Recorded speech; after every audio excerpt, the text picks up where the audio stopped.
बिहार में शिक्षक भर्ती प्रक्रिया को लेकर बहुत सारी अपडेट आ रही है एक साथ, क्योंकि 25 तारीख को जो मीटिंग हुई है उसके बाद लास्ट मीटिंग 27 को है। उसके साथ ही थर्ड फेज की काउंसलिंग स्टार्ट हो जाएगी।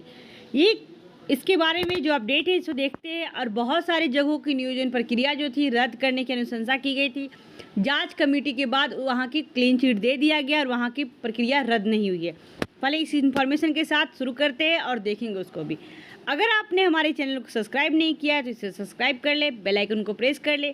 जितने भी शिक्षक नियोजन से अपडेट हो आपको सबसे पहले इस चैनल पे मिलते रहें।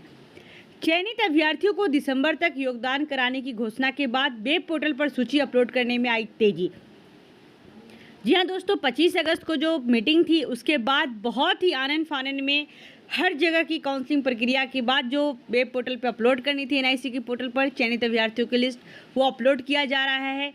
कई जगहों पे काउंसलिंग को कैंसिल करने की अनुशंसा की गई थी। वो सारे ब्लॉक वाले चयनित अभ्यर्थियों की सूची जाकर के वहाँ पे जो भी प्रूफ के साथ वहाँ पे सबमिट कर रहे थे सबको क्लीन शीट दिया गया है। बात करें दरभंगा में सबसे ज़्यादा फर्जीवाड़ा और मधुबनी में हुई है इस बहाली में सोशल साइंस सब्जेक्ट में। तो दरभंगा में कई सारे ब्लॉकों का जो चयनित अभ्यर्थियों का नाम था एनआईसी के पोर्टल पे आ चुका है और कई जगह वहाँ पे कैंसिल करने की अनुशंसा की गई थी। कुछ जगह स्थगित तो कुछ जगह क्लीन चिट सौंप दी गई है वहाँ के ब्लॉक अधिकारी को। देखते हैं एक साथ सारी अपडेट। शिक्षक नियोजन प्रक्रिया पंचायत चुनाव के कारण बाधित नहीं होगी। सरकार की घोषणा के बाद डीईओ के नियोजन कोषांग में चयनित अभ्यर्थियों की सूची पोर्टल पर अपलोड करने का काम तेजी से हो गया है। इन चयनित अभ्यर्थियों को दिसंबर तक योगदान कराया जाएगा। वहीं दूसरी ओर सरकार ने माध्यमिक एवं उच्च माध्यमिक स्कूलों को नियोजन की प्रक्रिया आगे बढ़ाने के लिए शेड्यूल जारी कर दिया है। छठे चरण में ही जो माध्यमिक और उच्च माध्यमिक की जो प्रक्रिया चल रही है उसको भी शेड्यूल निकाल दिया गया है। लेकिन अभी जो प्राथमिक और उच्च प्राथमिक जो चल रही थी 1 to 5 और 6 to 8 की उन सारे शिक्षक अभ्यर्थियों को दिसंबर तक ज्वाइन लेटर दे करके योगदान कराने की घोषणा कर दी गई है। साथ ही आप सभी का जो जहाँ जहाँ काउंसलिंग हुई है वहाँ की जो एनआईसी के पोर्टल पे है, अगर आपका नाम नहीं आया है तो वो सारा चीज़ आ चुका है, आप वहाँ पे जाकर देख सकते हैं। सरकार की इस घोषणा के बाद प्रारंभिक स्कूलों में काउंसलिंग करा चुके अभ्यर्थियों के अलावा माध्यमिक एवं उच्च माध्यमिक शिक्षकों को भी बड़ी राहत मिली है। जी हाँ दोस्तों, जुलाई से काउंसलिंग प्रक्रिया चल रही है। जुलाई में हुई फर्स्ट फेज, अगस्त में हुई सेकेंड फेज, अब सितंबर में थर्ड फेज होने वाली है। अगर कोई फर्जीवाड़ा नहीं होता है तो थर्ड फेज में ये काउंसलिंग कंप्लीट हो जाएगी।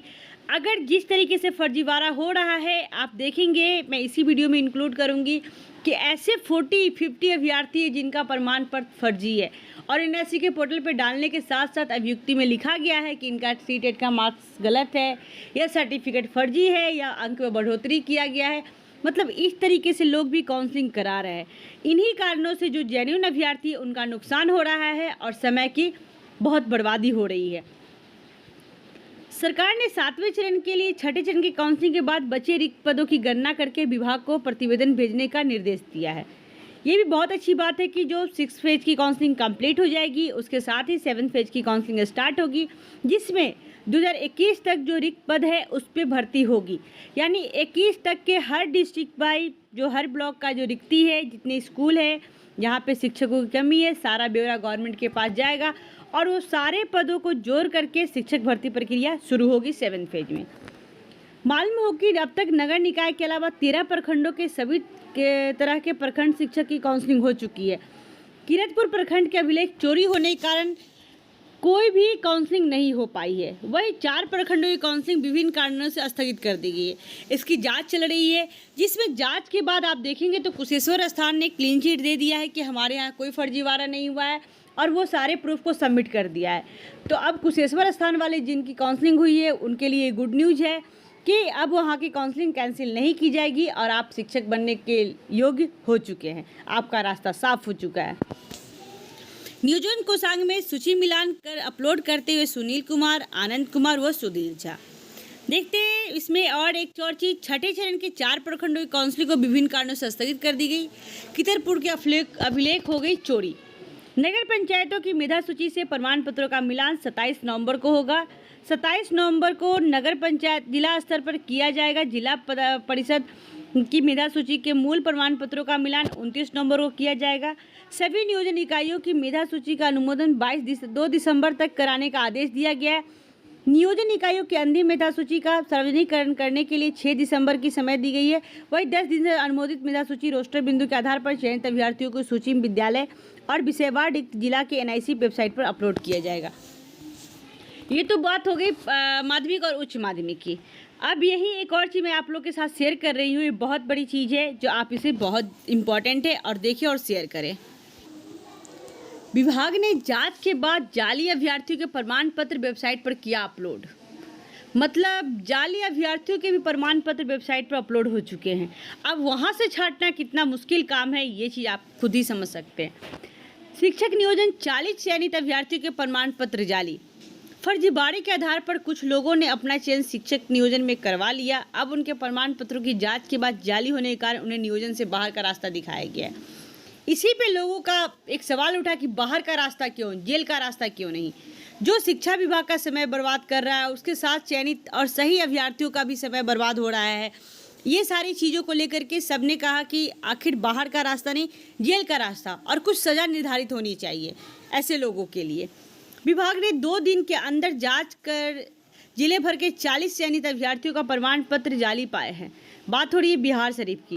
विभाग उन सबको का नियोजन रद्द करने का आदेश दिया है। गड़बड़ी के मामले में पहले नंबर पर चंडी प्रखंड के जांच की पहले चरण में यह सबसे अधिक 15 अभ्यर्थी का टीईटी प्रमाण पत्र गलत पाए गए हैं।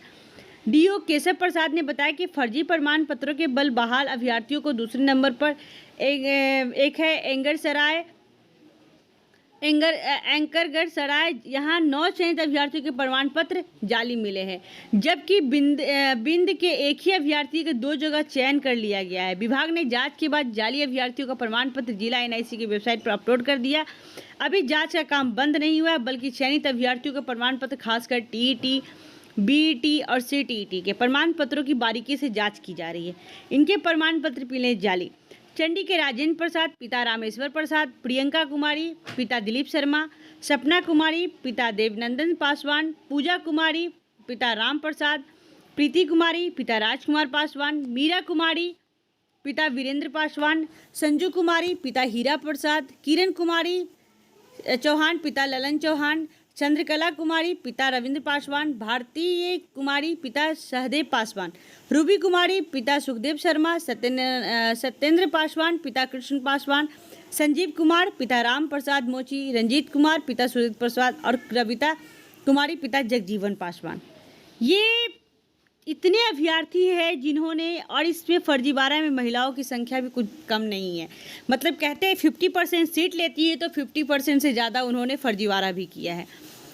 एंकरगढ़ सराय की दयामती कुमारी के बारे में देखते हैं। उनके पिता उमानाथ प्रसाद, विकास हंस पिता राजहंस, सदन कुमार पिता रामस्वरूप प्रसाद, अनामिका कुमारी पिता रंजन कुमार, कंचन कुमारी पिता संजीव कुमार, गुड़िया कुमारी पिता वीरेंद्र प्रसाद, शालिनी शर्मा पिता अरुण कुमार शर्मा, मनोज कुमार पिता सूर्यदेव पासवान, योगेंद्र चौधरी पिता जरहुल चौधरी, नूरसराय के धनंजय कुमार पिता कृष्णा मिस्त्री। मतलब ऐसे ये सब अभ्यर्थी हैं जिनका प्रमाण पत्र फर्जी है। अब बात करते हैं थोड़ा सा हरनौत की बंदी की। वहाँ पे देखते हैं राखी कुमारी का गिरिगय में चयन हुआ। इसके अलावा सीमा कुमारी पिता विष्णुदेव राम और नाजनीन निशा पिता मोहम्मद आफ्ताब आलम, सरमेरा के कन्हैया कुमार पिता दिनेश प्रसाद, महिमा तिवारी पिता दयानंद तिवारी, मंजूषा कुमारी पिता रविंद्र प्रसाद, हरनौत की गीतांजलि कुमारी पिता दिलीप प्रसाद, गिरेक की कुमारी पिता कामेश्वर प्रसाद, राखी कुमारी पिता ललन प्रसाद, इन नाम का बिंद में भी है, और प्रीतमा कुमारी पिता पुरुषोत्तम प्रसाद, बेनन कुमारी पिता बबीता कुमारी पिता उपेंद्र प्रसाद, इस्लामपुर के राजा राम रविदास पिता सुरेश रविदास, दिनेश चौधरी पिता विनोद चौधरी, निकहत जरबी पिता जरहूर आलम, इन सभी अभ्यर्थियों के प्रमाण पत्र जाली पाए गए हैं। इतने सारे अभ्यर्थी। अब बात करते हैं दरभंगा की कुशेश्वर स्थान की। कुशेश्वर स्थान की काउंसलिंग को जांच टीम ने दी क्लीन चिट। अब 36 अभ्यर्थियों को शिक्षक बनने का रास्ता हो गया है साफ। कुशेश्वर स्थान के प्रखंड के 7 अगस्त को सीएम साइंस कॉलेज में एसएसटी शिक्षक के नियोजन के लिए काउंसलिंग प्रक्रिया क्लीन चिट दे दी गई है। जिला शिक्षा पदाधिकारी विभा कुमारी ने आदेश जारी किया कि काउंसलिंग चयनित सभी 36 अभ्यर्थियों की सूची पोर्टल पर अपलोड की जाएगी। डीओ ने अपने आदेश में उल्लेख किया कि जांच के क्रम में प्रखंड विकास पदाधिकारी के आरोप निराधार साबित हुआ, जिसके कारण काउंसलिंग का स्थगन आदेश वापस लिया गया। मालूम हो कि 3 दिन पहले जांच के लिए सीएम साइंस कॉलेज के ही काउंसलिंग के दिन प्रतियुक्त सभी पदाधिकारी एवं कर्मियों की जांच के क्रम में लिखित बयान लिया गया, जिसके बाद वीडियोग्राफी की फुटेज देखकर अंतिम निर्णय लिया गया। जांच की प्रक्रिया में केवल काउंसलिंग रद्द करने की अनुशंसा करने वाले वीडियो को स्थानांतरण हो जाने के कारण उपस्थिति नहीं हो पाए। तो ये सारी चीज़ें हैं और आप देख सकते हैं आज एनआईसी के पोर्टल पर जाकर कई जगह की काउंसलिंग को रद्द नहीं किया गया, क्लीन शीट दे दिया गया है। तो इस तरह से अपडेट के लिए चैनल पर बने रहे, इसे लाइक करें, सब्सक्राइब करें और शेयर करना बिल्कुल ना भूलें। Thanks for watching this video. Thank you दोस्तों।